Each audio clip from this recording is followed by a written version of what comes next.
Welcome back, everybody. We're out here tackling another spring chore. I'm sure a lot of you have the same chore if you have woods with some trails cut in. It's cleaning them up. Our family likes to enjoy these trails. Walking the dog, just being out here as a family. It's a lot easier to have nice maintained trails than to bushwhack. And this is a lot of fun too. We're out here with our 25 horse Kubota L2501. Very few upgrades to it. We've got the Piranha tooth bar on the bucket. That makes this chore a lot easier. Any saplings or trees that are in the way, you'll be able to grab onto them with the teeth much easier and just push them over. And then on the back we have a box blade. This is just the cheap Land Pride 60-inch box blade. Weighs about 350 pounds, so you can do some real work with it. But here we're just trying to scrape off leaves and whatnot, so nothing too arduous. I was back here yesterday in the rain and got this freshened up, scraped the leaves off of it. Dog's not gonna poke his eye out running down this trail. But as I said, there's some cleanup to do. This is our first time out here this spring since some windstorms this winter, so I'll walk you through what it takes to clean this up and expand some trails. And if something catches my eye, I can make a new trail, head off in whichever direction we want. So stay tuned, thanks for watching, and enjoy.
All right, so a few passes like that, and we've got this 100 yards or so of trail all cut in and looking fresh.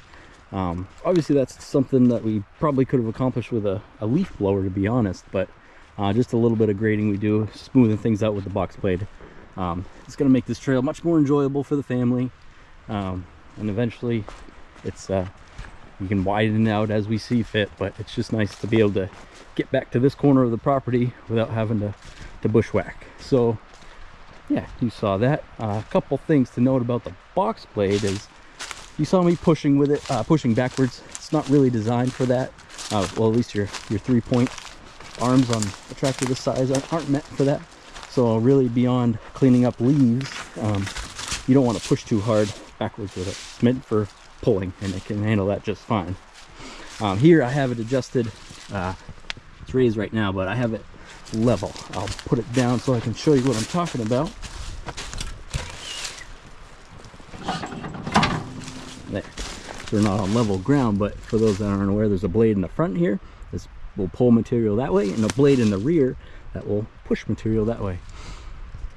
So in this case, where I don't really want to dig, and I don't want to dig while I'm going backwards, I've got this as level as I can make it, and that keeps it from cutting in. I can just let it all the way down, rest on the ground, and not do too much damage. But like I said, here we're just freshening up this trail real quick. I don't need to expand this. I've got as far as I need to go that way for now. But I'll take you to another spot further east here where I do know that I want to cut down into get a little deeper into the woods on the trail. So follow along, I'll take you up there.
We've got the tractor sufficiently muddy there, and realized as I was doing it, that's a tricky thing to show on film what I was trying to do, but hopefully you get the picture.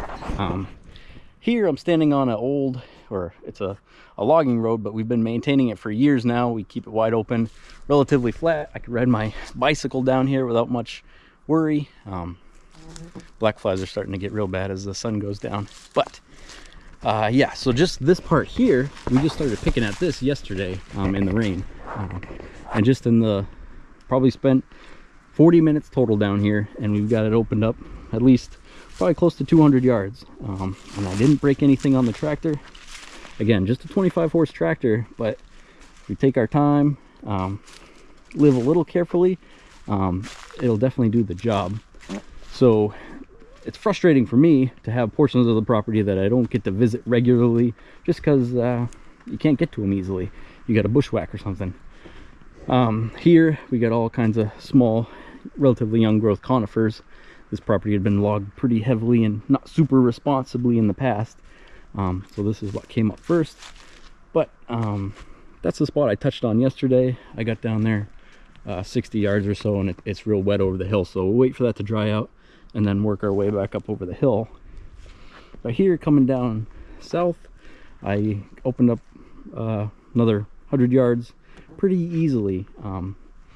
Again, this is an old abandoned logging road, so it's not starting completely from scratch, but there was some sizable trees in here. We knocked all the brush down and smoothed it out quite a bit. I don't know if the camera does it justice, but this is nice and smooth now.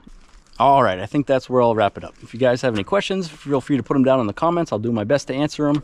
If you like following along on this video, consider giving it a like and subscribing to the channel. I'm getting eaten alive, so I'm heading back inside. So take care, and we'll see you at the next one.